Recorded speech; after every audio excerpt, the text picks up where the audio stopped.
على رسوله الكريم أما بعد فقد قال الله تبارك وتعالى كما ورد في سورة يونس عليه الصلاة والسلام أعوذ بالله من الشيطان الرجيم بسم الله الرحمن الرحيم وإذا أذقنا الناس رحمة من بعد ضراء مستهم إذا لهم مكر في آياتنا قل الله أسرع مكرا إن رسلنا يكتبون ما تمكرون هو الذي يسيركم في البر والبحر حتى إذا كنتم في الفلك وجرين بهم بريح طيبة وفرحوا بها جاءتها ريح عاصف وجاءهم الموج من كل مكان وظنوا أنهم أحيط بهم دعوا الله مخلصين له الدين لئن أنجيتنا من هذه لنكونن من الشاكرين فلما أنجاهم إذا هم يبغون في الأرض بغير الحق يا أيها الناس إنما بغيكم على أنفسكم متاع الحياة الدنيا ثم إلينا مرجعكم فينبئكم بما كنتم تعملون صدق الله العظيم رب اشرح لي صدري ويسر لي أمري واحلل عقدة من لساني يفقهوا قولي. آج ہم سورہ یونس کے تیسرے رکوع سے آغاز کر رہے ہیں. پچھلے 2 دنوں میں ہماری رفتار بہت سست رہی ہے. اب ہمیں ذرا تیز رفتاری کے ساتھ چلنا ہے اور وہی انداز ہوگا کہ اس میں سے کچھ حصے ان کی میں وضاحت کروں گا، کچھ کو پھر مجھے مجبوراً چھوڑنا ہوگا درمیان میں. سورہ یونس اور سورہ ہود یہ دونوں 2 انبیاء کرام کے ناموں پر ہیں علیہم السلام، اور دونوں ایک جوڑے کی شکل میں ہیں. ان میں سائز کی بھی بڑی ملازمت ہے. 11 رکوع ہیں سورہ یونس کے اور 10 رکوع ہیں سورہ ہود کے. پھر یہ کہ وہ جو میں نے 2 اصطلاحات آپ کو بتائی تھی، التذکیر بآلاء اللہ، التذکیر بایام اللہ. اللہ تعالیٰ کی خلاقی، صناعی، ربوبیت، اس کی دلیلوں اور اس کے مظاہر کے حوالے سے یاد دہانی کرانا، نصیحت کرنا، یہ ہے التذکیر بآلاء اللہ. اور اللہ تعالیٰ کی طرف سے قوموں پر جو عذاب آئے اور قوموں کو جو ہلاک کیا گیا رسولوں کی دعوت کو رد کرنے کی پاداش میں، وہ ہے التذکیر بایام اللہ. تو ہم نے دیکھا تھا کہ سورہ انعام میں کل کا کل التذکیر بآلاء اللہ کا مضمون تھا، جبکہ سورہ اعراف میں بہت بڑا حصہ جو ہے التذکیر بایام اللہ پر مشتمل تھا. ان 2 صورتوں میں بھی یہ ترتیب ہے کہ سورہ یونس کے 11 رکوعوں میں سے انباء الرسل پر صرف 2 رکوع مشتمل ہیں. سورہ ہود کے 10 رکوعوں میں سے 7 رکوعوں سے زائد یہ انباء الرسل پر ہے. پھر یہ کہ ایک عکسی ترتیب اور بھی ہے. سورہ یونس کے 2 رکوعوں میں آدھے رکوع میں بات ہوئی ہے حضرت نوح علیہ السلام کی، اور 1.5 رکوعوں میں بات ہوئی ہے حضرت موسیٰ علیہ السلام کی، اور درمیانی رسولوں کا نام نہیں لیا گیا، صرف تذکرہ کر دیا گیا کہ ان کے درمیان بھی رسول ہم نے بھیجے. سورہ ہود میں اس کے برعکس معاملہ ہو گیا کہ پورے 2 رکوع ہیں حضرت نوح علیہ السلام کے حالات کے تذکرے پر مشتمل، اور حضرت موسیٰ کا ذکر بہت ہی سرسری سا ہے. درمیان میں قوم سمود، قوم عاد اور آل لوط اور قوم شعیب، ان کے لیے ایک رکوع ہے. باقی جو مضامین ہیں ان کے وہ توحید، رسالت، اور زیادہ جو ہے ان میں رسالت کا مضمون زیر بحث آتا ہے. وَإِذَا أَذَقْنَا النَّاسَ رَحْمَةً مِّن بَعْدِ ضَرَّاءٍ، اور جب انسانوں کو ہم اپنی رحمت کا مزہ چکھاتے ہیں جبکہ اس سے پہلے انہیں کوئی تکلیف پہنچ چکی تھی. اذا لهم مکر فی آیاتنا، جب آسائش آ گئی، تکلیف رفع ہو گئی، تو پھر ہماری آیات کی مخالفت کرنے لگے، ان کے خلاف جو ہے میخ نکالنے لگے. قل اللہ اسرع مکرا، اے نبی ان سے کہہ دیجئے اللہ تعالی تدبیر کرنے میں تم سے کہیں زیادہ تیز ہے. ان رسلنا یکتبون ما تمکرون، جو بھی چالیں تم چل رہے ہو اور سوچ رہے ہو، ہمارے رسول یعنی ہمارے جو ایلچی ہیں ملائکہ وہ لکھ رہے ہیں، اس کا ریکارڈ تیار ہو رہا ہے. پھر ایک دلیل دی ہے کہ انسانی فطرت میں توحید ہے، جیسا کہ میں نے اس سے قبل عرض کیا تھا کہ کہ جب اعلان ہو گیا تھا عرب میں کہ اب 4 مہینے کے بعد جو لوگ ایمان نہیں لائیں گے مشرکین عرب میں سے ان کا قتل عام ہو جائے گا، تو کچھ لوگ پھر عرب چھوڑ کر جا رہے تھے، اب حبشہ کی طرف ہجرت کر رہے تھے مشرکین. انہی میں اکرمہ بھی تھے، حضرت اکرمہ ابو جہل کے بیٹے. انہوں نے اسی دلیل کے تحت جو ہے بات کو سمجھا اور واپس آ گئے تھے. وہ دلیل کیا ہے؟ هو الذی یسیرکم فی البر والبحر، وہی ہے جو تمہیں لیے پھرتا ہے، سیر کراتا ہے، جنگل میں بھی، بحر میں بھی، دریا میں بھی اور خشکی پر بھی. حتی اذا کنتم فی الفلک، یہاں تک کہ جب تم کی کشتی میں ہوتے ہو، وجرین بہم بریح طیبۃ، اور وہ کشتیاں جو ہے چل رہی ہے بڑی ہی خوشگوار اور موافق ہوا کے ساتھ، وفرحوا بہا، اور وہ بڑے خوش و خرم ہوتے ہیں کہ ہمارا سفر بہت عمدگی سے کٹ رہا ہے. جاءتھا ریح عاصف، کہ اچانک ایک تیز جھکڑ چلنے لگتا ہے. وجاءہم الموج من کل مکان، اور ہر طرف سے انہیں محسوس ہوتا ہے کہ پہاڑ جیسی موجیں اٹھ کے آ رہی ہیں اور ان کو دفن کر دیں گی.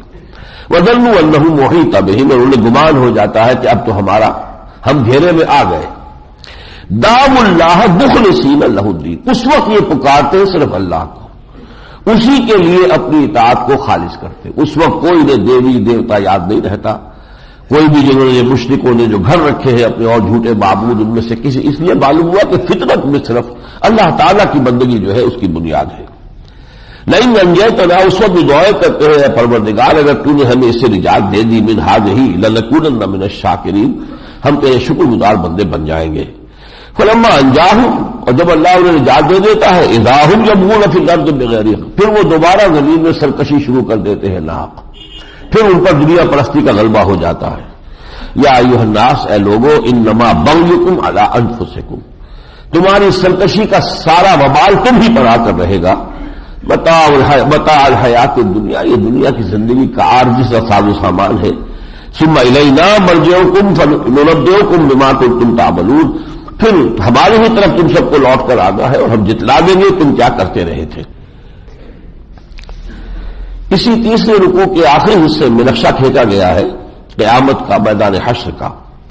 وَيَوْمَ نَحْشُرُهُمْ جَمِيعًا، وہ دن کہ جس دن ہم ان سب کو جمع کریں گے. ثُمَّ نَقُولُ لِلَّذِينَ أَشْرَكُوا مَكَانَكُمْ أَنْتُمْ وَشُرَكَاؤُكُمْ، اور ہم کہیں گے ان مشرکوں سے کھڑے ہو جاؤ اپنی اپنی جگہ پر، تم بھی اور تمہارے معبود بھی جنہیں تم نے معبود سمجھا تھا. اور یہاں ان کے معبودوں سے مراد ہے جو فرشتوں کو وہ پوجتے تھے، یا اولیاء اللہ کی ارواح کو انہوں نے ارباب من دون اللہ بنا لیا تھا، وہ بھی کھڑے ہو جائیں. فَزَيَّلْنَا بَيْنَهُمْ، تب ہم ان کے درمیان تمام رشتے ختم کر دیں گے. وَقَالَ شُرَكَاؤُهُم مَا كُنتُمْ إِيَّانَا تَعْبُدُونَ، اور جن کو وہ شریک بنائے بیٹھے تھے اللہ کے ساتھ، وہ کہیں گے کہ ہرگز تم ہماری بندگی نہیں کرتے تھے. فَكَفَىٰ بِاللَّهِ شَهِيدًا بَيْنَنَا وَبَيْنَكُمْ، اللہ گواہ ہے ہمارے اور تمہارے درمیان. ان كُنَّا عَنْ عِبَادَتِكُمْ لَغَافِلِينَ، ہم تمہاری اس پرستش سے اور عبادت سے اور ہمیں جو تم نے اللہ تعالیٰ کے ساتھ شریک کر لیا اس سے بالکل ناواقف تھے، ہمیں قطعاً معلوم نہیں ہوا کہ تم یہ حرکت کر رہے ہو. هُنَالِكَ تَبْلُو كُلُّ نَفْسٍ مَا أَسْلَفَتْ، اس دن ہر جان جو بھی کما کر لائی ہوگی وہ جان لے گی، پرکھ لے گی اس کو. وَرُدُّوا إِلَى اللَّهِ مَوْلَاهُمُ الْحَقِّ، اور وہ لوٹا دیے جائیں گے اپنے پروردگار کی طرف، اللہ کی طرف جو ان کو مولا ہے، سچا مولا. وَضَلَّ عَنْهُمْ مَا كَانُوا يَفْتَرُونَ، اور جو انہوں نے گھر لیے تھے معبود وہ سب کے سب ہوا ہو جائیں گے، گم ہو جائیں گے. چوتھے رکوع میں اب وہ دلیل جو اس سے پہلے سورہ بقرہ میں بھی آئی ہے کہ قرآن مجید کے منزل من اللہ ہونے کے لیے چیلنج دیا گیا کہ اگر تم یہ سمجھتے ہو کہ یہ محمد کا اپنا کلام ہے اور ان کی اپنی تصنیف ہے، تو پھر تمہارے ہاں بڑے بڑے ادیب ہیں، بڑے بڑے خطباء ہیں، شعراء ہیں، اس جیسی کوئی ایک صورت ہی بنا کے دکھا دو. یہ سورہ بقرہ کے تیسرے رکوع میں بھی آ چکی ہے، یہاں بھی آ رہی ہے. وما كان هذا القرآن ويفترى من دون اللہ، اور یہ قرآن ایسی کتاب نہیں ہے کہ اسے اللہ کے سوا کوئی اور لوگ بیٹھ کر گھر لے. ولكن تصدیق الذی بین یدیہ، یہ تو تصدیق کرتے ہوئے آئی ہے اس کی جو اس کے سامنے ہے، یعنی تورات اور انجیل. وہ تفصیل الکتاب، اور ساری شریعت اسلامی کی پوری تفصیل اس میں موجود ہے. لا ریب فیہ من رب العالمین، اور اس میں کسی شک و شبہ کی گنجائش نہیں ہے کہ یہ اللہ تعالیٰ کی طرف سے ہے، تمام جہانوں کے مالک اور پروردگار کی طرف سے. ام یقولون افترا، کیا ان کا کہنا یہ ہے کہ یہ محمد نے صلی اللہ علیہ وسلم گھڑ لی ہے، خود تصنیف کر دی ہے. قل فاتوا بسورۃ مثلہ، تو ان سے کہہ دیجیے کہ اچھا لے آؤ اس کی صورت میں جیسی ایک ہی صورت تصنیف کر کے لے آؤ. اور صورتیں آپ کو معلوم ہے بہت چھوٹی بھی ہے، والعصر بھی ہے، قل هو اللہ احد بھی ہے، انا اعطیناک الکوثر بھی ہے، چھوٹی چھوٹی صورتیں ہیں. تو ایک صورت کی وَادْعُوا مَنِ اسْتَطَعْتُم مِّن دُونِ اللَّهِ إِن كُنتُمْ صَادِقِينَ، اور جن کو تمہارے بس میں ہو پکار لو، جمع کر لو، سارا ٹیلنٹ پول کر لو، جو مددگار ہو سکتے ہو سب کو بلا لو اگر تم سچے ہو. ظاہر بات ہے کہ اس چیلنج کا وہ کسی نے قبول نہیں کیا، یہ تاریخی حقیقت ہے. اور میں اس میں اہل عرب کی جو ہے اس اعتبار سے دیانت کو میں خراج تحسین پیش کرتا ہوں کہ جھوٹ موٹ تو بھی کوئی کھڑا نہیں ہوا. ان کی سیرتوں میں وہ کجی نہیں تھی. کھڑا ہو جاتا کوئی شخص، دیکھیے میں بنا کے لایا ہوں اور قرآن جیسی ہے یہ، بڑھائیے کوئی بول، وہ بیٹھے اور ایسس کرے ہے یا نہیں ہے. نہیں، اتنا واضح تھا ان پر قرآن مجید کا یہ کلام جو ہے کہ یہ اتنا معجز نما کلام ہے. پھر ان کی طبیعت میں بنیادی وہ شرافت کا عنصر موجود تھا کہ کسی نے یہ ضرورت نہیں کی کہ اس چیلنج کا مقابلہ کرے کہ ٹھیک ہے ہم کرتے ہیں پیش، مقابلہ کرتے ہیں. نہیں. وَمِنْهُمْ مَنْ يَسْتَمِعُونَ إِلَيْكَ، اور اے نبی ان میں سے کچھ لوگ وہ ہیں جو بڑی توجہ سے آپ کی بات سنتے ہیں. أَفَأَنْتَ تُسْمِعُ الصُّمَّ وَلَوْ كَانُوا لَا يَعْقِلُونَ، تو کیا آپ بہروں کو سنا دیں گے چاہے وہ عقل سے کام نہ لیتے ہوں. اس آیت کا جو پس منظر ہے وہ سمجھ لیجئے. جیسے کہ میں نے عرض کیا تھا کہ سرداران قریش کے لیے سب سے بڑا مسئلہ یہ تھا کہ ہمارے عوام نے اگر محمد کی بات مان لی صلی اللہ علیہ وسلم تو ہماری چودراہٹ، ہمارا نظام تو ختم ہوا. تو ان کی جان تو بنی ہوئی تھی، عوام کو کسی طرح باور کرانا تھا کہ نہیں، ہم جو نہیں مان رہے محمد کو صلی اللہ علیہ وسلم تو ہمارے پاس دلیل ہے، ہم اپنے موقف میں سچے ہیں. اسی لیے انہوں نے وہ اتنا بڑا جو ہے طوفان کھڑا کیا کہ اگر یہ رسول ہے تو پھر تو بوجھ نہ دکھائے. اور بوجھے ایسے ہی دکھائے جیسے انہوں نے کہا ہے کہ حضرت عیسیٰ کو دیے گئے تھے، حضرت موسیٰ کو دیے گئے تھے. اس پر ہم سورہ نام میں بحث کر چکے ہیں. پھر وہ اپنے عوام پر اثر ڈالنے کے لیے آتے تھے، بن بن کر بیٹھتے تھے حضور کے پاس، گویا کہ بڑی توجہ سے سن رہے ہیں کہ بھائی ہم تو جاتے ہیں ان کے پاس، ان کا کلام سنتے ہیں، اور بات ہو تو ہم مانے نا، ہمیں تو کوئی بات نظر ہی نہیں آتی. اس سے وہ اپنے عوام میں سے اگر کسی کے دل میں کوئی حق کی چنگاری جو ہے وہ سلگ بھی اٹھتی تھی تو وہ پھر اس کو دبا دیتے تھے. یہ ان کا ہتھ کنڈا تھا. لیکن ظاہر بات ہے کہ وہ آئے ہیں سننے کے لیے تو آئے نہیں ہیں، یہ تو ڈرامہ کر رہے ہیں. لہذا در حقیقت وہ گویا کہ بہرے ہیں، سننے کے لیے نہیں آئے. بظاہر ان کا پوز یہ ہے جیسے بڑی توجہ سے سن رہے ہو، حقیقت میں وہ سننا چاہتے ہی نہیں. اس اعتبار سے گویا کہ وہ بہرے ہیں. وَمِنْهُمْ مَنْ يَسْتَمِعُونَ إِلَيْكَ فَأَنْتَ تُسْمِعُ الصُّمَّ وَلَوْ كَانُوا لَا يَعْقِلُونَ وَمِنْهُمْ مَنْ يَنظُرُ إِلَيْكَ، ان میں سے وہ بھی ہے جو بیٹھتے ہیں آپ کی طرف ٹکٹکی باندھ کر دیکھتے ہیں. أَفَأَنْتَ تَهْدِي الْعُمْيَ وَلَوْ كَانُوا لَا يُبْصِرُونَ، تو کیا آپ اندھوں کو ہدایت دے دیں گے اگرچہ کہ وہ دیکھتے نہیں ہیں. ان اللہ لا یظلم الناس شیئا ولکن الناس انفسهم یظلمون، اللہ تعالیٰ انسانوں پر کچھ بھی ظلم نہیں کرتا بلکہ انسان خود اپنی جانوں پر ظلم کرتے ہیں. قرآن مجید کے بارے میں جیسا کہ ہم نے اس سے پہلے دیکھا تھا، میں نے عرض کیا تھا جیسے کہ پیئرسنگ آئز کے ساتھ کسی کو جو اس کے اپنے اندر ہے اس بات پر توجہ کیا جائے، متوجہ کیا جائے. انتم لتشهدون ان مع اللہ آلہۃ اخری، کیا آپ لوگ واقعی گواہ اس پر کہ اللہ کے سوا کوئی اور بھی الہ ہے؟ تو یہ تو گویا کہ حضور کی طرف سے تھا، مسلمانوں کی طرف سے مشرکین کے خلاف. اب یہی انداز اختیار کر رہے مشرکین محمد رسول اللہ صلی اللہ علیہ وسلم کے مقابلے میں. وَيَسْتَنبِئُونَكَ أَحَقٌّ هُوَ، وہ پوچھتا ہے محمد کیا واقعی یہ بات سچ ہے تم کہہ رہے ہو؟ کیا واقعی تمہارا یہ دعویٰ ہے؟ یہ ان کا اس طرح کا انداز. قُلْ إِي وَرَبِّي إِنَّهُ لَحَقٌّ، کہہ دیجئے ہاں اور مجھے اپنے رب کی قسم ہے وہ حق ہے. وَمَا أَنْتُمْ بِمُعْجِزِينَ، اور تم شکست نہیں دے سکو گے. اس کے بعد دو آیات جو ہے قرآن مجید کی عظمت پر، اور وہ عظمت جو ہے افادیت کے اعتبار سے. ایک کسی شے کی اپنی جگہ پر عظمت ہوتی ہے، کوئی شے بہت حسن کی حامل ہے، ٹھیک ہے وہ حسن اس کا اپنا ہے، دوسروں کو کوئی فائدہ پہنچتا یا نہیں پہنچتا. افادیت کیا ہے؟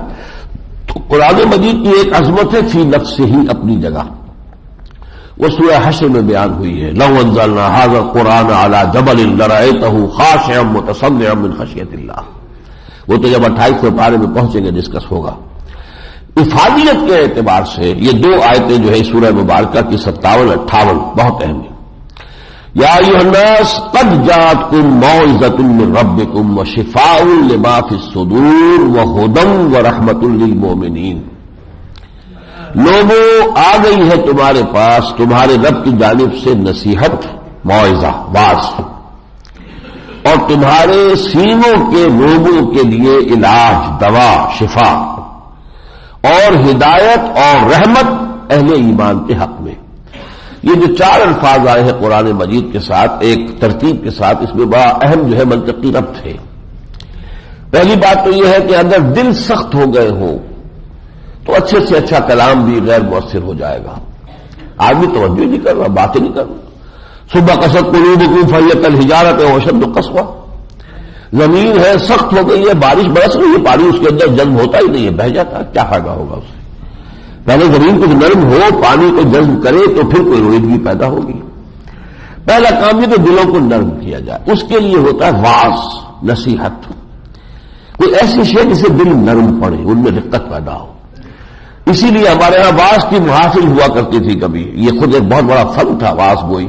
اب تو خیر ایک زمانے کا ذوق اور مزاج بدلتا جا رہا ہے، تو وہ اب واعظ گوئی کو تو سمجھتے گھٹیا کام ہے، لیکن یہ کہ وہ واعظ بھی جو ہمارے واعظین کہتے تھے وہ کوئی مولانا روم کے اشعار سے کہہ رہے ہیں، کوئی کہیں اور شیخ سعدی کے اشعار سے ہو رہے ہیں، کہیں اور سے ہو، قرآن مجید کا استعمال نہیں تھا اس میں۔ قرآن کہتا ہے سب سے بڑا واعظ میں خود ہوں۔ لوگوں آ گئی ہے تمہارے پاس یہ موعظت، یہ واعظ، یہ دلوں کو نرم کرنے والی شے، دلوں کو گداز کرنے والی شے۔ اچھا جب یہ دل نرم ہوگا اب شفاء لما فی الصدور کا مرحلہ آئے گا، اب یہ جذب ہوگا اندر۔ جیسے آپ کو معلوم ہے کہ دوا اگر جذب بھی نہیں ہو رہی، آپ دوا پلا رہے اور طے ہو جاتی ہے، تو اب دوا کیسے اثر دکھائے گی؟ وہ تو یہ کہ اندر جذب ہو، خون میں شامل ہو، تو پھر اس کی تاثیر ظاہر ہوگی۔ جب دل نرم ہوں گے تو پھر قرآن مجید دلوں کے اندر سرایت کرے گا۔ چوں بجاں در رفت جہاں دیگر شود، جہاں کی دیگر شد جہاں دیگر شود، اب اس کی تاثیر ظاہر ہوگی۔ اور وہ تاثیر کیا ہے کہ جو سینے کے اندر کے روگ ہے ان کا ازالہ ہو جائے گا۔ سینے کے روگ کیا ہے؟ تکبر ہے، حب مال، حب جاہ، حب دنیا، شہرت کی تمنا، یہ جو مفادات دنیاوی ہے، چودراہٹیں ہیں، اصل یہ حسد ہے، بغض ہے، ان کا ازالہ پھر قرآن مجید کرتا ہے۔ جب دل نرم ہو گیا ہو اور اب قرآن اندر جذب ہوگا تو پھر اس کے ذریعے سے یہ تمام مفاسد اور یہ تمام جو امراض ہے دل میں سے نکل جائیں گے۔ جب یہ کیفیت ہوگی اب ہدایت سے فائدہ اٹھا سکتے ہیں۔ وَهُدًى وَرَحْمَةٌ لِّلْمُؤْمِنِينَ، اس لیے کہ وہ ہدایت جو ہے، اس لیے قرآن مجید نے سورہ بقرہ کے شروع میں کہہ دیا تھا هُدًى لِّلْمُتَّقِينَ، اس ایک ہدایت سے استفادے کے لیے تقویٰ پیدا ہو جانا اندر ضروری ہے۔ اگر وہ تقویٰ اندر نہیں ہے تو ابو جہل نے کتنا قرآن سنا ہوگا اور ابو لہب نے کتنا سنا ہوگا، اثر انداز نہیں ہوا۔ لہذا اب جو ہے یہ ہدایت اس کی جو ہے وہ اپنی تاثیر دکھائے گی اور آخرت میں پھر یہ رحمت بن کر ظاہر ہوگا۔ تو یہ چار الفاظ، یا ایھا الناس قد جاءتکم موعظۃ من ربکم وشفاء لما فی الصدور وہدی ورحمۃ للمؤمنین قل بفضل اللہ وبرحمتہ، اے نبی ان سے کہہ دیجئے یہ اللہ کا بہت بڑا فضل ہے اور اس کی رحمت کا بہت بڑا مظہر ہے جو یہ کتاب ہم نے نازل کی ہے۔ فبذلک فلیفرحوا، خوشیاں مناؤ، اس پر جشن مناؤ، قرآن تمہیں ہم نے عطا کیا جس سے بڑی کوئی شے نہیں ہے، دنیا میں کوئی چیز سے زیادہ قیمتی نہیں ہے۔ ہوا خیر مما یجمعون، جو چیزیں یہ جمع کرتے ہیں مال و اسباب و فلاں ذرا وہ بنیادی جو بھی ہے، وہ سطح سے اوپر آدمی آ گیا تو اب پھر کوئی پیسز آف ڈیکوریشن لائے جائیں گے، کہیں سے کوئی اینٹیکس جمع کی جائیں گی، یہ کیا جمع کرتا ہے آدمی؟ فرمایا ان تمام چیزوں سے قرآن کہیں زیادہ بڑھ کر قیمتی ہے۔ ہوا خیر مما یجمعون۔ شروع میں ساتویں رکوع کے ایک نقشہ کھینچا گیا ہے جو میرے اور آپ کے لیے بھی دل خوشکن ہے۔ یہاں تو خطاب حضور سے، لیکن جیسا کہ میں نے عرض کیا مکی صورتوں میں اکثر و بیشتر خطاب واحد کے صیغے سے حضور سے ہوتا ہے۔ امت کی حیثیت مسلمانوں کو مدینے میں جا کر تحویل قبلہ کے بعد حاصل ہوئی ہے۔ اس سے پہلے حضور اور آپ کے ساتھی محمد رسول اللہ والذین معہ، یہ انداز ہے۔ وما تکون فی شان وما تتلو منہ من قرآن، اے نبی آپ جب بھی کسی بھی حال میں ہوتے ہیں اور جب کہ قرآن میں سے کچھ حصہ پڑھ رہے ہوتے ہیں، ولا تعملون من عمل، اور اے مسلمانوں تم بھی جو بھی عمل کوئی نیک کر رہے ہوتے ہو، الا کنا علیکم شہودا اذ تفیضون فیہ، ہم تمہارے اوپر نگران ہوتے ہیں، اس وقت ہم دیکھ رہے ہوتے ہیں کہ ہمارے بندے اس وقت یہ کام کر رہے ہیں.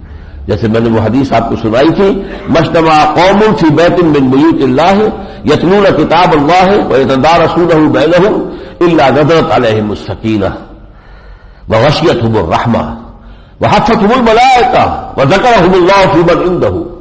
جب بھی کبھی اللہ کے کچھ بندے اس کے کسی گھر میں کسی مسجد میں جمع ہوتے ہیں اللہ کی کتاب کو پڑھنے اور آپس میں سمجھنے سمجھانے کے لیے، تو ان پر سکینت کا نزول ہوتا ہے، اطمینان اور سکون، اور رحمت خداوندی انہیں ڈھانپ لیتی ہے، اور فرشتے ان کے دل گھیرا کر لیتے ہیں، اور اللہ ان کا ذکر کرتا ہے ملائکہ مقربین کی محفل میں کہ میرے بندے سب میرا کلام سننے کے لیے جمع ہے.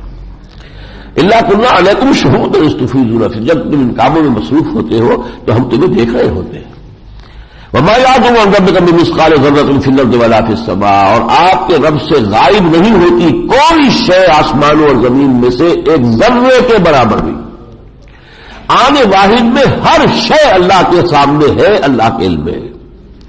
ولا اصغر من ذلک ولا اکبر، اور اس ذرے سے نہ کوئی چھوٹی شے ہے نہ اس سے کوئی بڑی شے ہے، الا فی کتاب مبین، لیکن یہ کہ وہ درج ہے ایک کتاب مبین میں. یہ کتاب مبین علم خداوندی کی کتاب. اب وہ آیتیں دو آ رہی ہیں جو ایک اعتبار سے بہت ہی معروف ہے، مشہور ہے، وعظوں میں ان کے حوالے ہوتے ہیں. الا ان اولیاء اللہ لا خوف علیہم ولا هم یحزنون، آگاہ ہو جاؤ اللہ کے دوستوں کے لیے نہ کوئی خوف ہے نہ وہ کسی حزن سے دوچار ہوں گے. اور نہ صرف یہ کہ اس کا ترجمہ مستقبل میں کیا جا سکتا ہے، حال میں بھی نہ وہ کسی حزن سے دوچار ہوتے ہیں، دنیا میں بھی کوئی حزن لاحق نہیں ہوتا، اس لیے کہ جو تکلیف آتی ہے، جیسے ہم عشاء کی نماز میں بھی آپ نے سورہ حدید کی وہ آیات سنی کہ ان کو اگر کوئی شے مل جاتی ہے دولت تو اس سے وہ اتراتے نہیں، خوشی انہیں نہیں ہوتی. کوئی شے یا چلی جاتی ہے نقصان ہو جاتا ہے تو اس کے اوپر وہ کوئی ان کو فکر نہیں ہوتا، کوئی رنج نہیں ہوتا. لیکن لا تاسوا علی ما فاتکم ولا تفرحوا بما آتاکم، انہیں معلوم ہے یہ دونوں چیزیں امتحان کے لیے، کبھی اللہ تعالیٰ دے کر آزماتا ہے اور کبھی لے کر آزماتا ہے. جب میں نے یہ کیا تم نے صبر کیا یا نہیں، اور جب میں نے تمہیں دیا تم نے شکر کیا یا نہیں. اور شکر میں اس نعمت کا حق ادا کرنا بھی شامل ہے، تو اس کا استعمال صحیح ہو، اس کا حق ادا کیا جائے. تو گویا کہ جب کوئی نعمت ملتی ہے تو یہ تو لائبلٹی ہو گئی، you have to account for it. اب آپ کو جواب نہیں کرنی پڑے گی. تو نعمت پا کر خوشی تو وہ سمجھے گا کہ جس میں اس کو یہ خیال ہی نہ ہو کہ اس کی جواب دہی بھی کرنی ہے، اکاؤنٹ فار بھی کرنا پڑے گا اسے. لیکن جس کو یہ معلوم ہے اس کے لیے ان چیزوں میں وہ تو چٹان کی طرح ہے، ادھر کی ہوا چلے ادھر کی ہوا چلے، ان کا تعلق اپنے رب کے ساتھ ہے، وہ مطمئن ہوتے ہیں. انہیں کو کہا گیا یا ایتھا النفس المطمئنہ ارجعی الی ربک راضیۃ مرضیہ، او مطمئن انسان. تو یہاں فرمایا الا ان اولیاء اللہ لا خوف علیہم ولا هم یحزنون. لیکن یہ جو آیت ہے جس طریقے سے ہمارے ہاں تقریروں میں واضحوں میں بیان ہوتی ہے تو وہ اولیاء اللہ کو انہوں نے کوئی ایک عجیب سی شخصیت کو معلوم ہوتا ہے، اسے نو ہی کوئی جدا ہے. کون ہوتے اولیاء اللہ؟ سچا مومن ہی اللہ کا ولی ہے. فرمایا کون ہے وہ اولیاء اللہ؟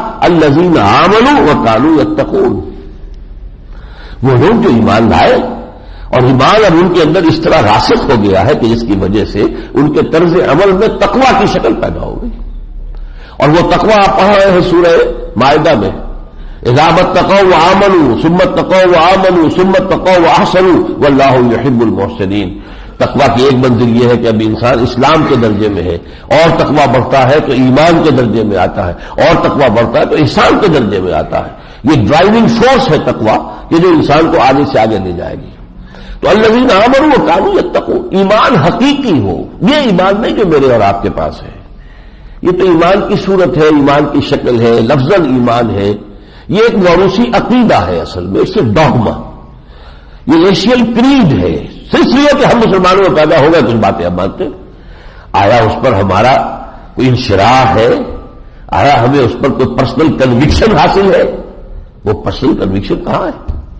اللہ کی ہستی پر، اس کی توحید پر، اس کے صفات پر، اس کے ہر آن ہمارے ساتھ ہونے پر، اور بعد سے بعد الموت پر، اس پر کہ اصل زندگی آخرت کی زندگی ہے، ابدی زندگی ہے، حساب کتاب پر. یہ کنوکشن کہاں ہے؟ کنوکشن ہو تو زندگی کے اندر انقلاب آ جاتا ہے. یہ صرف ایک عقیدہ ہے، اور وہ عقیدہ بھی موروثی عقیدہ ہے، ریشیل کریڈ ہے۔ اس کے لیے سب سے پہلا کام یہی کرنا پڑے گا ہمیں کہ وہ اصل ایمان حاصل کریں، جیسے سورہ نساء میں ہم پڑھائے ہیں یا ایھا الذین آمنوا آمنوا باللہ ورسولہ، اے ایمان والو ایمان لاؤ اللہ پر اور اس کے رسول پر۔ تو وہ ایمان کہ جو حقیقی ہو، کنوکشن ہو۔ لہم البشریٰ فی الحیات الدنیا والآخرہ، ان کے لیے تو بشارتیں ہی بشارتیں ہیں دنیا میں بھی اور آخرت میں بھی۔ کیوں؟ ہم کل پڑھ چکے ہیں سورہ توبہ کے اندر، ہمیں کسی شے کا اندیشہ ہی نہیں۔ ہل تربصون بنا الا احدى الحسنیین، ایک بندہ مومن کے لیے تو کامیابی ہی کامیابی ہے، ناکامی کا سوال کیا ہے؟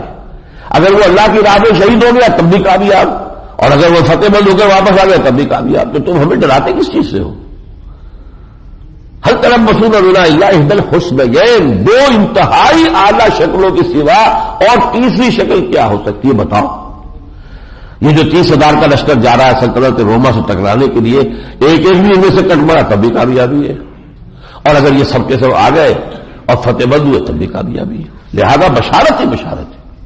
لہم البشریٰ فی الحیات الدنیا والآخرہ، آخرت میں جو بشارتیں ہیں ہی دنیا میں بھی، اسی بشارت کی کیفیت کو کہا گیا۔ ان کے لیے حزن نہیں، خوف نہیں۔ خوف کیسے ہوگا؟ بغیر اذن رب کوئی شے ہو ہی نہیں سکتی، کوئی مجھے نقصان پہنچا ہی نہیں سکتا جب تک کہ اللہ کا اذن نہ ہو۔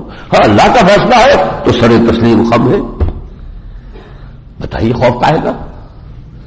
تو یہ ہے اصل میں دین کا لب لباب، یہ ہے جب سچا مومن ہوتا ہے تو اللہ کا ولی ہوتا ہے، اللہ اس کا ولی ہوتا ہے۔ یہ دو طرفہ معاملہ ہے۔ اللہ ولی الذین آمنوا یخرجهم من الظلمات الی النور، یہ ہم سورہ بقرہ میں پڑھ رہے ہیں، اور یہاں یہ ہے الا ان اولیاء اللہ لا خوف علیہم ولا هم یحزنون الذین آمنوا وکانوا یتقون لهم البشریٰ فی الحیاۃ الدنیا وفی الآخرہ لا تبدیل لکلمات اللہ ذلک هو الفوز العظیم۔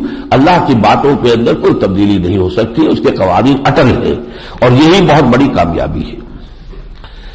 اب اس کے بعد 8ویں رکوع سے آدھا رکوع جیسا کہ میں نے عرض کیا تھا حضرت نوح علیہ السلام کے حالات پر ہے۔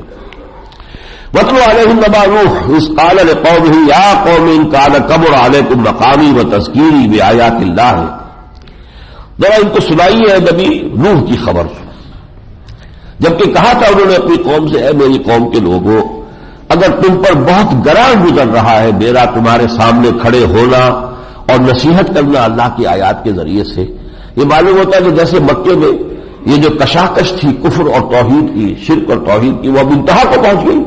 اسی طرح وہ دور جو حضرت نوح علیہ السلام کی حیات طیبہ کا ہے، اس کا بھی وہ دور جو ہے، اس میں جیسے کہ آخری زچ ہو کر کہہ رہے ہیں حضرت نوح علیہ السلام، اب جو کر سکتے ہو کر گزرے میرے خلاف، میں تم سے کسی رعایت کی طرفدار نہیں ہوں۔ یہی انداز اس وقت حضور کا تھا۔ قُلْ اعْمَلُوا عَلَىٰ مَكَانَتِكُمْ إِنِّي عَامِلٌ، یہ آ چکا ہے، ہم پڑھ چکے، جو کچھ تم کر سکتے ہو کرو، میں بھی اپنا سا دور لگا رہا ہوں، اب جو اللہ کو پسند ہوگا وہی ہوگا۔ ان کان کبر علیکم اعراض مقامی و تذکیری بآیات اللہ فعلیہ توکلت، تو میں نے تو اللہ پر توکل کر لیا ہے، بھروسہ میرا اللہ پر ہے۔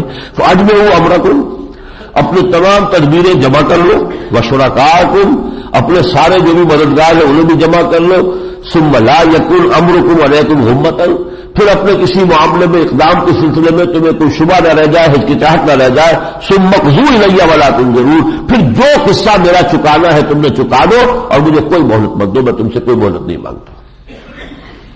فإن تولیتم، اور پھر اگر تم اس کی جرأت نہ کرو۔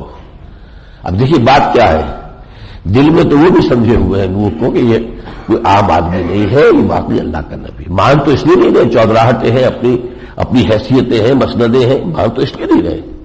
اگر تم یہ نہیں کرتے، میرے خلاف اقدام نہیں کرتے، فما سألتکم من اجر، تو پھر ذرا غور کرو میں نے جتنی خدمت تمہاری کی ہے، جتنا تمہیں بلایا ہے اللہ کے راستے کی طرف، کیا میں نے کبھی تم سے کوئی اجرت طلب کی ہے، تم سے کوئی مفاد حاصل کرنے چاہے ہیں؟ میں بھی یہ کام کر رہا ہوں للہ، ان اجری الا علی اللہ ہے، میرا اجر تو نہیں ہے مگر صرف اللہ کے ذمہ، وہ مجھے اجر دے گا۔ وَأُمِرْتُ أَنْ أَكُونَ أَوَّلَ الْمُسْلِمِينَ، اور مجھے تو حکم یہ ہوا ہے کہ سب سے پہلا فرما بردار اللہ کا میں خود ہوں۔ فَكَذَّبُوهُ، تو انہوں نے جھٹلا دیا اس کو، فَنَجَّيْنَاهُ وَمَن مَّعَهُ فِي الْفُلْكِ، تو ہم نے نجات دی اس کو اور جو اس کے ساتھ تھے کشتی میں سوار، وَجَعَلْنَاهُمْ خَلَائِفَ، اور ان کو پھر ہم نے بنا دیا انہی کی جگہ جو ان کے ساتھ تھے، بچے تھے اہل ایمان، ان کو ہی ان کی جگہ پر خلیفہ بنا دیا. وَأَغْرَقْنَا الَّذِينَ كَذَّبُوا بِآيَاتِنَا، اور ہم نے ان سب کو غرق کر دیا جنہوں نے ہماری آیات کو جھٹلایا تھا.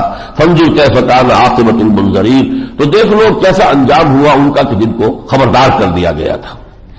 ثُمَّ بَعَثْنَا مِن بَعْدِهِ رُسُلًا، جیسا کہ میں نے کہا تھا حضرت نوح علیہ السلام کے بعد حضرت ہود، حضرت صالح، حضرت لوط، حضرت شعیب، 4 کا تذکرہ یہاں پر صرف ایک آیت میں. بعثنا من بعدہ رسلا الی قومہم، پھر حضرت نوح کے بعد ہم نے اٹھائے ان کی قوموں میں رسول.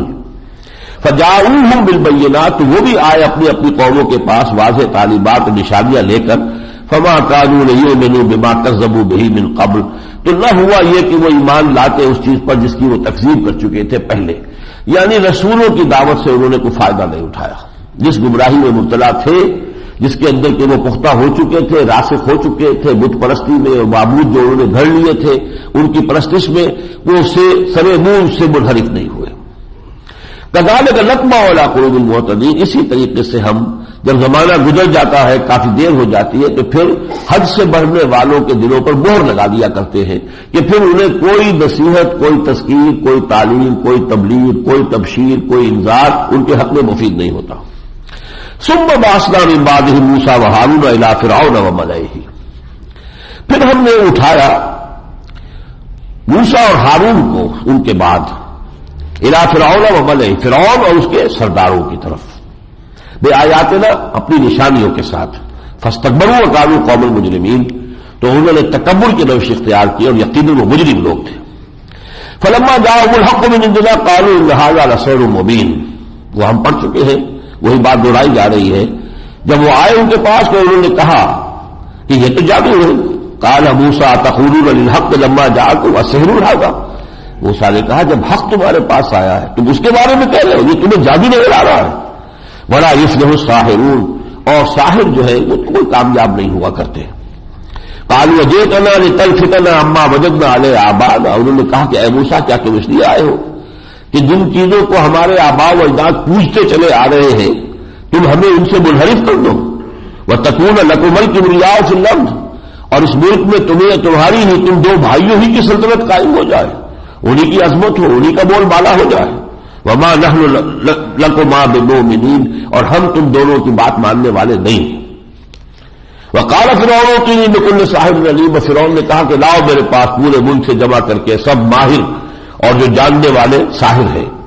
فلما جاء السحرة قال لهم موسیٰ القوا ما انتم ملقون، جب آئے وہ جمع ہو گئے جادوگر تو موسیٰ نے کہا کہ ڈالو جو ڈالتے ہو.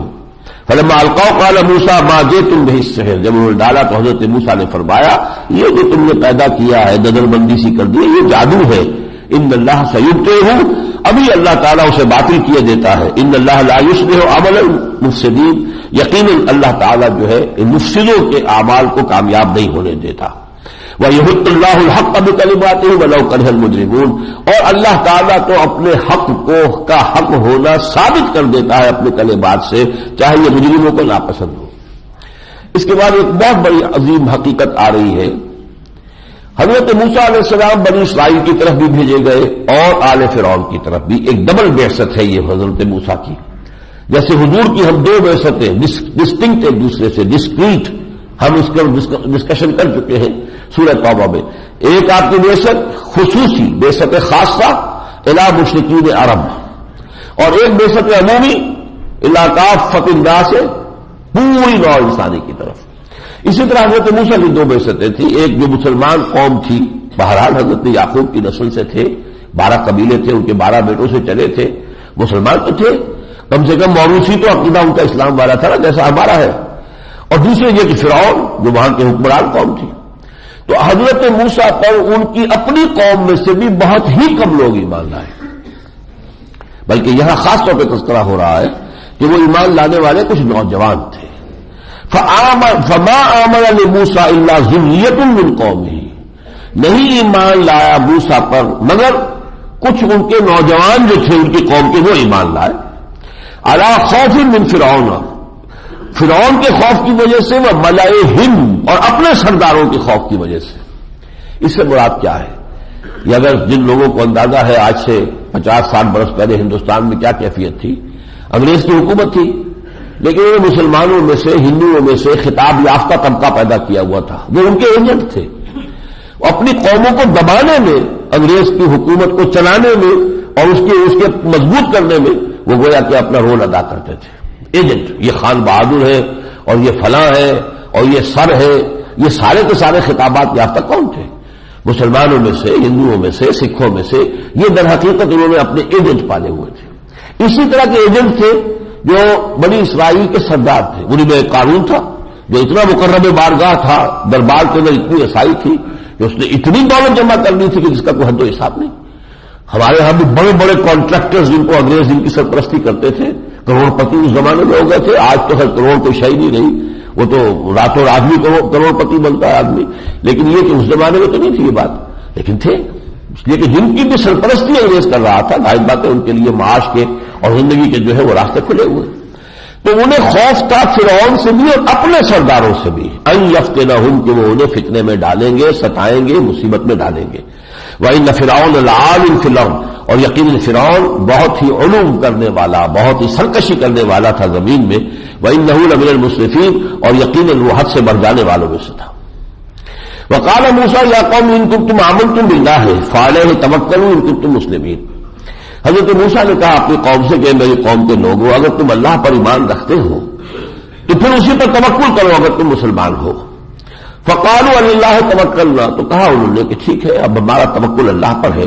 ربنا لا تجعلنا فتنة للقوم الظالمین، اے رب ہمارے ہمیں ان ظالموں کا تختہ مشق نہ بنائیو کہ ان کو تو آزمائے اور وہ اپنی جو ہے شدت ہم پر استعمال کرے. ونجنا برحمتک من القوم الکافرین، اور اے پروردگار ہمیں اپنی رحمت سے ان کافروں کی قوم سے نجات دے.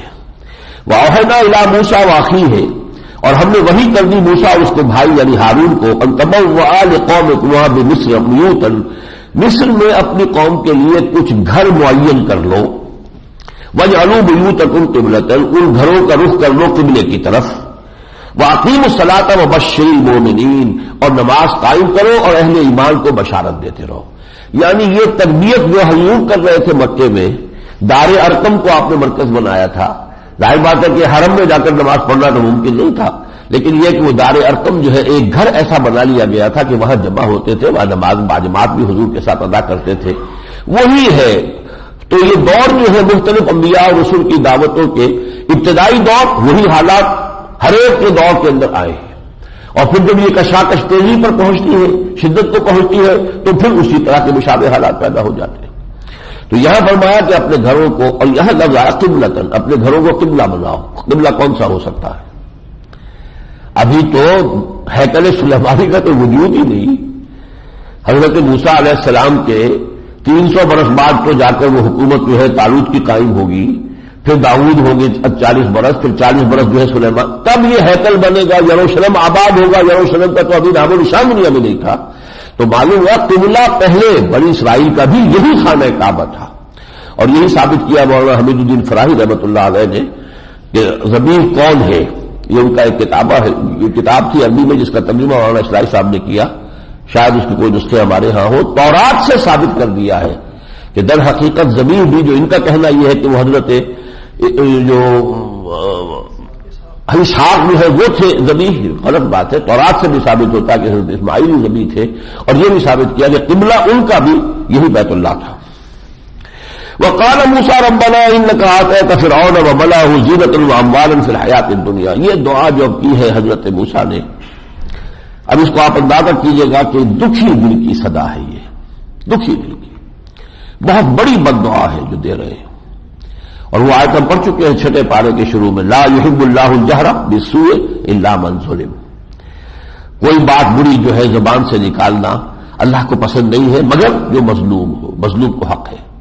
تو جو ستم ڈھائے گئے تھے بنی اسرائیل پر، اور جو یہ کشاکش حضرت موسیٰ کے ساتھ رہی ہے، وہ جب اس انتہا کو پہنچی ہے تو اب جو دعا کر رہے ہیں، ایک تو شکوہ کر رہے ہیں پہلے. وقال موسیٰ ربنا انک آتیت فرعون وملأہ زینۃ واموالا فی الحیاۃ الدنیا. موسیٰ نے کہا اے رب ہمارے، تو نے فرعون اور اس کے سرداروں کو دنیاوی ساز و سامان اور زیبائش اور آرائش عطا کر دی ہے. ربنا لیضلوا عن سبیلک، اس لیے کہ وہ تیرے بندوں کو تیرے راستے سے گمراہ کرے. ان کی یہی دولت اسی کام میں لگ رہی ہے، ان کا یہ سارا اقتدار دنیاوی جو ہے اسی کام میں آ رہا ہے، کوئی سیدھے راستے پر آنے نہ پائے، پروپیگنڈے کے طوفان اٹھاتے ہیں، آج بھی ہوتا ہے، طرح طرح سے جو ہے کوئی صحیح بات اگر سامنے آ رہی ہو، اندیشہ ہو جاتا ہے تو اس کا راستہ روکنا ہوتا ہے۔ ہاں ملمہ سازی ہو، بس صرف واعظ و نصیحت کی باتیں ہوتی رہے، طہارت اور وضو کے مسائل، تو ٹھیک ہے، کسی کا کیا بگڑتا ہے، وہ تو سعودی ٹیلی ویژن دن رات یہ کام کرتا ہے، لیکن نظام کی بات کریں، آپ نظام کو بدلنا چاہیں جس سے ویسٹرن انٹرسٹ جو ہے وہ تھریٹن محسوس کرے، تو وہ نہیں چلنے دیں گے۔ تو پروردگار تمہیں انہیں یہ سب کچھ اس لیے دیا ہے کہ یہ تیرے بندے کو سیدھے راستے سے گمراہ کرے۔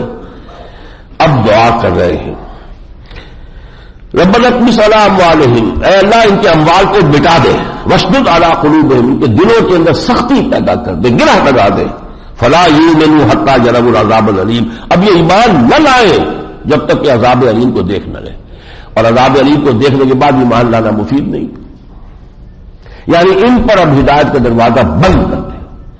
انہوں نے جس طرح ہمیں ستایا ہے، جس طرح ہمیں مارا ہے، جس طرح ہمیں تکالیف میں مبتلا کیا ہے، اب ان کے لیے جیسے حضرت نوح کی دعا آئے گی، وہ دکھی دل کی دعا جو ہے، وَلَا تَذَرْ عَلَى الْأَرْضِ مِنَ الْكَافِرِينَ دَيَّارًا، اے اللہ اس زمین کے اوپر اب کافروں کا ایک گھر بستہ مت چھوڑ، اِنَّهُمْ إِن تَذَرْهُمْ يُضِلُّوا عِبَادَكَ وَلَا يَلِدُوا إِلَّا فَاجِرًا كَفَّارًا، اگر تو نے ان کافروں کو چھوڑ دیا تو یہ تیرے بندوں کو گمراہ ہی کریں گے، ان کی اولاد میں بھی کوئی توقع نہیں ہے کہ کوئی خیر پیدا ہو سکے، ان کی اولاد میں بھی فاسق الفاجر ہی پیدا ہوں گے۔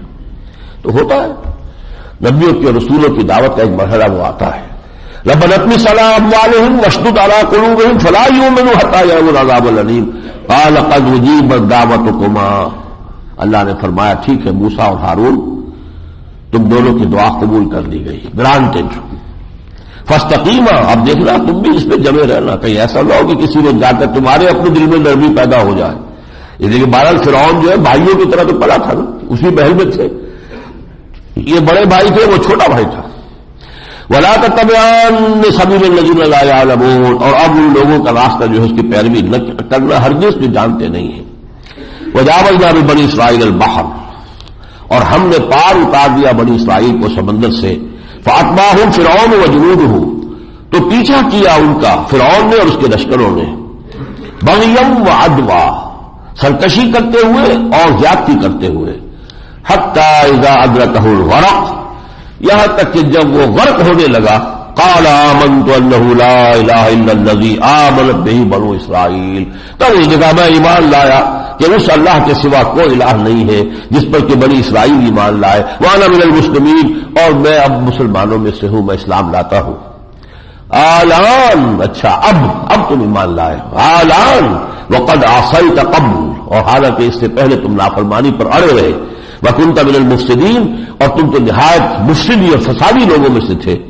فَالْيَوْمَ نُنَجِّيكَ بِبَدَنِكَ، اب ہم تمہارے بدن کی نجات دے دیں گے، تمہارے بدن کو گلنے سڑنے نہیں دیں گے، تمہاری باڈی کو پرزرو کر لیں گے، لِتَكُونَ لِمَنْ خَلْفَكَ آیَةً، تاکہ تم اپنی پچھلی نسلوں کے لیے جو آنے والی ہیں ان سب کے لیے ایک نشانی بن جاؤ۔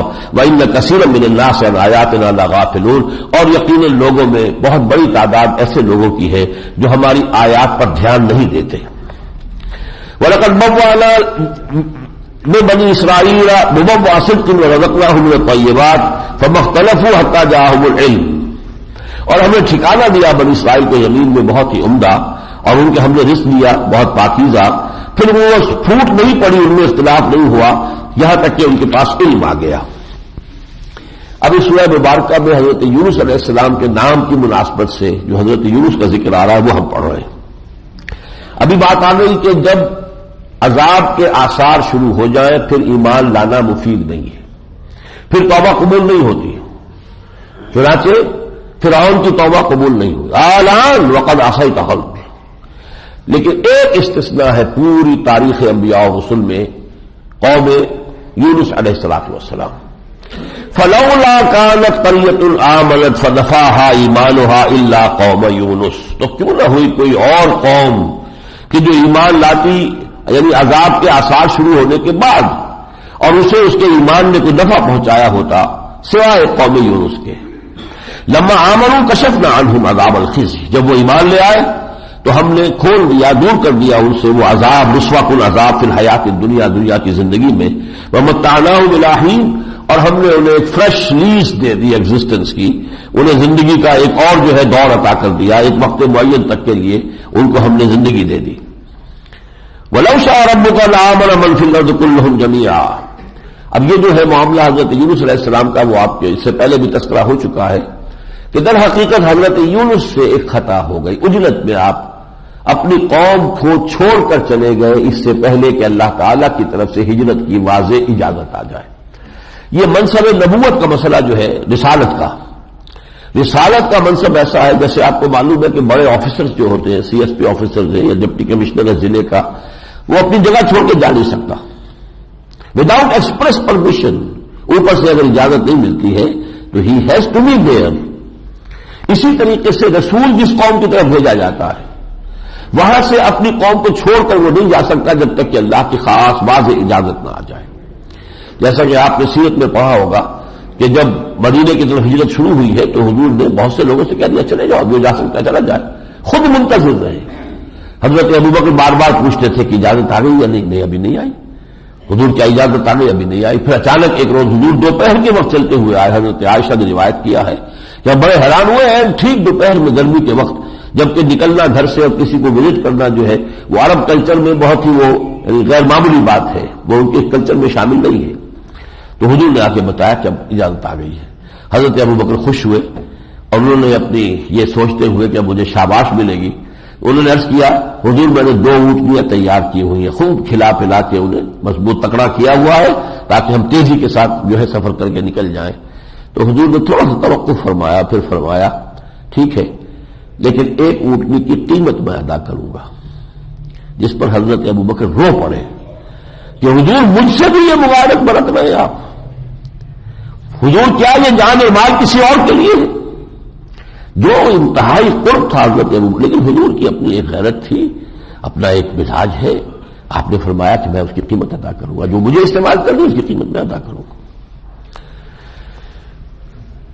وَلَوْ شَاءَ رَبُّكَ لَآمَنَ مَنْ فِي الْأَرْضِ كُلُّهُمْ جَمِيعًا، اور اے نبی اگر آپ کا رب چاہے تو جو بھی زمین میں ہے سب کے سب ایمان لے آئے، کون کافر رہ سکتا ہے؟ حضور نے فرمایا کہ تمام انسانوں کے دل اللہ کی 2 انگلیوں کے مابین ہے، جدھر چاہتا پھیر دیتا، پھیر دے اسلام کی طرف۔ لیکن یہ کہ نہیں، اللہ نے یہ دنیا بنائی ہے آزمائش کے لیے، اس غیب میں رہتے ہوئے کون ہمیں پہچانتا ہے؟ کس کے دل میں وہ نیکی کا رجحان اتنا طاقتور ہوتا ہے کہ نفس پرستی اور شہوات سے جو ہے وہ اپنے آپ کو بلند کر رکھ کر حقائق کو دیکھ سکے۔ یہی جانچ ہے جس کو کہا خلق الموت والحیات لیبلوکم ایکم احسن عملا۔ یہ رات اور دن کا جو معاملہ، یہ موت اور حیات کا سلسلہ ہم نے اس لیے پیدا کیا تاکہ تمہیں آزمائے کون ہے اچھے عمل کرنے والے۔ اسی لیے اقبال نے کہا ہے قلزم ہستی سے تو ابھرا ہے مانند حباب، اس زیا خانے میں تیرا امتحان ہے زندگی۔ اگر زبردستی ہم نے مسلمان بنانا ہو تو آنے واحد میں ہم سب کو بنا دیں، لیکن یہ ایسا معاملہ نہیں ہے۔ وَلَوْ شَاءَ رَبُّكَ لَآمَنَ مَنْ فِي الْأَرْضِ كُلُّهُمْ جَمِيعًا أَفَأَنْتَ تُكْرِهُ النَّاسَ حَتَّى يَكُونُوا مُؤْمِنِينَ۔ تو اے نبی کیا آپ لوگوں کو مجبور کریں گے کہ وہ ایمان لے آئے؟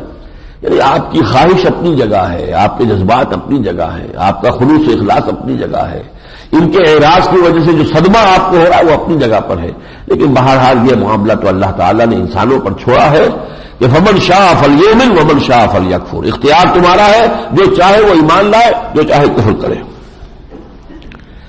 آخر میں اس سورہ مبارکہ کے پھر خطاب ہے حضور سے واحد کے سیرے میں، جیسے میں نے کل کہا تھا اکثر مکی صورتوں میں واحد کے سیرے میں بڑی پرسنل لیول پر 1 to 1 جیسے ہم کہتے ہیں گفتگو ہوتی ہے اللہ کی اپنے رسول سے صلی اللہ علیہ وسلم۔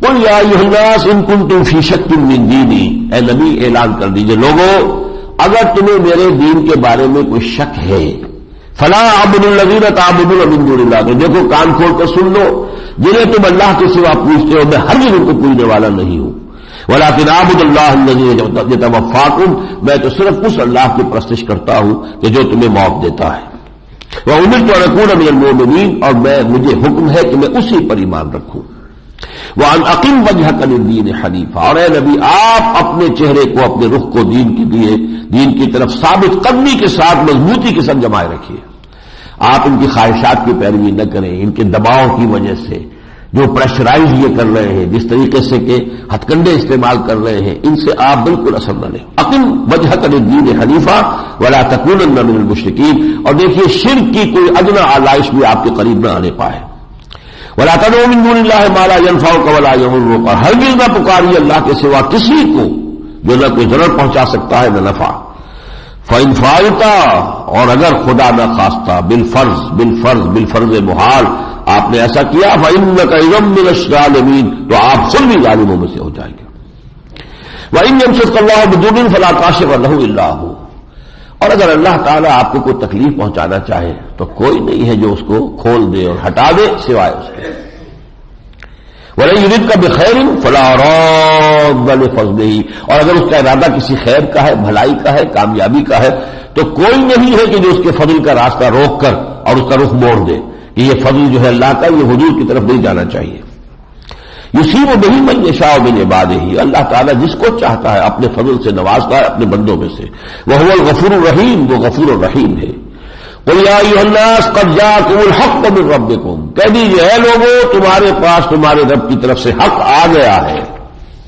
فمن اهتدى فانما يهتدي لنفسه. جو کوئی ہدایت پاتا ہے تو وہ اپنے نفس کے لیے، اپنے بھلے کے لیے، اپنے فائدے کے لیے، اس کی عاقبت سنورے گی، اس کی ابدی زندگی جو ہے روح و ریحان و جنت نعیم والی ہوگی. ومن ضل فانما يضل عليها. اور جو گمراہ ہوتا ہے وہ اپنی اس ضلالت کا سارا وبال اپنے اوپر لے گا. وما انا علیکم بوکیل. اور میں تمہارا ٹھیکیدار نہیں ہوں. تمہیں ایمان پر لانا میری ذمہ داری نہیں ہے. میری ذمہ داری بات کو پہنچا دینا، کھول دینا، واضح کر دینا، اشتباہ نہ رہے، کسی طرح کا شک و شبہ باقی نہ رہے. بات مبرہن ہو گئی، میرا فرض ادا ہو گیا. باقی یہ کہ میں تم پر کوئی مختار اور کوئی ٹھیکیدار بنا کر نہیں بھیجا گیا ہوں. وَاتَّبِعْ مَا يُوحَىٰ إِلَيْكَ. اور اے نبی آخری الفاظ ہے یہ، اتباع کرتے رہیے اس کی جو وحی کیا جا رہا ہے آپ کی جانب. وَاصْبِرْ. اور صبر سے کام لیجیے، جمے رہیے، ڈٹے رہیے. حتیٰ یحکم اللہ. یہاں تک کہ اللہ اپنا فیصلہ سنا دے. یہ کشاکش جو چل رہی ہے ایک روز اس کا فیصلہ ہو جائے گا، پتہ چل جائے گا کون جیتے گا کون ہارے گا. یوم فرقان ہم پڑھ چکے ہیں، وہ تو آ چکا سورہ انفال کے اندر اس کا تذکرہ. لیکن یوں سمجھیے کہ ابھی جب یہ آیات نازل ہو رہی ہیں تو ابھی ذرا کو 2-3 سال کا وقفہ ہے. اللہ خیر وسلم. وَاصْبِرْ حَتَّىٰ يَحْكُمَ اللَّهُ وَهُوَ خَيْرُ الْحَاكِمِينَ. اور یقیناً وہ فیصلہ کرنے والوں میں بہترین ہے، بہترین فیصلہ کرنے والا ہے. بسم اللہ الرحمن الرحیم. اب یہ سورہ ہود شروع ہو رہی ہے. جیسا کہ میں نے عرض کیا دونوں صورتیں ایک جوڑے کی شکل میں ہیں. الف لام را اسی سے وہ شروع ہوئی تھی، الف لام را کے حروف مقطعات سے، انہی سے یہ شروع ہو رہی ہے. کتاب محکمت آیاتہ ثم فصلت من لدن حکیم خبیر. قرآن مجید کے اسٹائل کے بارے میں یہ بڑی اہم آیت ہے. یہ ایک ایسی کتاب ہے قرآن حکیم جس کی آیات محکم کی گئی ہیں، پختہ کی گئی ہیں. یعنی ابتدا میں جو آیات نازل ہوئی ہے حضور پر وہ بہت ہی پروفاؤنڈ، اپنے معانی میں بہت ہی محکم اور بہت ہی سمجھیے کہ ان کے اندر معانی اور ہدایت کا جو ہے وہ دریا، جیسے ہم کہتے ہیں دریا کوزے میں بند کر دیا، اس طرح کی آیات ہے. اب سورۃ العصر ہے، اتنی چھوٹی سی سورت، اور اس کے بعد بارے میں امام شافعی فرماتے لو تدبر الناس هذه سورۃ لوسعتهم. اگر لوگ صرف اس ایک سورت پر تدبر کریں، غور و فکر کریں، یہ ان کی ہدایت کے لیے کافی ہو جائے. تو یہ چیز ہے. لیکن بعد میں پھر انہی آیات کی تفصیل کی گئی ہے. یہ سمجھیے پورا قرآن بھی سورۃ العصر ہی کی تفصیل ہے. اس میں 4 چیزیں بیان ہوئی ہیں. انسان کی نجات، ایمان کے مباحث سے مکی صورتوں میں، عمل صالح، وہ ساری شریعت جو ہے اوامر نواہی، وہ کیا عمل صالح ہے. تواصی بالحق، حق کی وصیت کرنا، امر بالمعروف نہی عن المنکر، اور یہ سارا جہاد بتواصی بالصبر، اور پھر صبر کی وصیت کرنا. یہ 4 ہی سمجھ لیجیے قرآن مجید کے اندر مضامین چل رہے ہیں. اور اس کے علاوہ تاریخی واقعات ہیں تو والعصر، زمانہ گواہ ہے، تیزی کے ساتھ گزرنے والا زمانہ. غافل کو یہ گھڑیال یہ دیتا ہے منادی، گردوں نے گھڑی عمر کی ایک اور گھٹا دی. کتاب محکمت آیاتہ ثم فصلت من لدن حکیم خبیر. پھر ان کی تفصیل کی گئی ہے اس ہستی کی طرف سے جو علی حکیم بھی ہے اور خبیر بھی ہے. اللہ تعبدوا الا اللہ. اس کا مرکزی نقطہ کیا ہے؟ اللہ کے سوا کسی کی بندگی اور پرستش نہ کرو. اننی لکم منہ نذیر و بشیر، یقیناً میں تمہارے لیے اس کی جانب سے بشارت دینے والا بھی ہوں، خبردار کرنے والا بھی ہوں۔ یہ حضور کی طرف سے گویا بھی کہا جا رہا ہے۔ وَاسْتَغْفِرُوا رَبَّكُمْ ثُمَّ تُوبُوا إِلَيْهِ، اور یہ کہ اپنے رب کے جناب میں استغفار کرو، اب تک جو خطائیں ہوئی ہیں، جو زندگی غفلت میں گزری ہے، اس پر استغفار کرو۔ ثُمَّ تُوبُوا إِلَيْهِ، پھر اس کی جناب میں رجوع کرو۔ اب ادھر منیب انابت کر لو، توجہ کر لو، اس کی جناب میں توبہ کرو۔ یمتعکم متاعا حسنا، وہ تمہیں بہترین ساز و سامان سے دنیا میں بھی نوازے گا، الی اجل مسمى، ایک وقت معین تک کے لیے، ویؤتی کل ذی فضل فضلہ، اور جو بھی فضل کا حقدار ہوگا اور مستحق ہوگا اس کو اللہ تعالیٰ اس کا فضل بھی عطا فرمائے گا۔ وَإِن تَوَلَّوْا، اور اگر تم پیٹھ پھیر لو، رخ موڑ لو، فَإِنِّي أَخَافُ عَلَيْكُمْ عَذَابَ يَوْمٍ كَبِيرٍ، تو پھر مجھے شدید اندیشہ ہے تمہارے بارے میں ایک بڑے دن کے عذاب کا۔ یہ خلاصہ ہے مکی قرآن کا، خلاصہ یہ ہے توحید، اللہ کی بندگی کی دعوت، رسالت پر ایمان کی دعوت، آخرت کا ذکر، اور پھر یہ کہ اگر اس کو تسلیم کرتے ہو، سیدھے راستے پر آتے ہو، تو ابدی زندگی تمہارے لیے روح و ریحان و جنت و نعیم والی ہے، نہیں کرتے تو پھر عذاب ہے۔ وَإِن تَوَلَّوْا فَإِنِّي أَخَافُ عَلَيْكُمْ عَذَابَ يَوْمٍ كَبِيرٍ إِلَى اللَّهِ مَرْجِعُكُمْ، اللہ ہی کی طرف تم سب کا لوٹ جانا ہے، بالآخر وہی جانا ہے، کشاں کشاں، چاہو نہ چاہو۔ وَهُوَ عَلَى كُلِّ شَيْءٍ قَدِيرٌ، اور وہ ہر چیز پر قادر ہے۔ بارک اللہ لی ولکم فی القرآن العظیم ونفعنی وإیاکم بالآیات والذکر الحکیم۔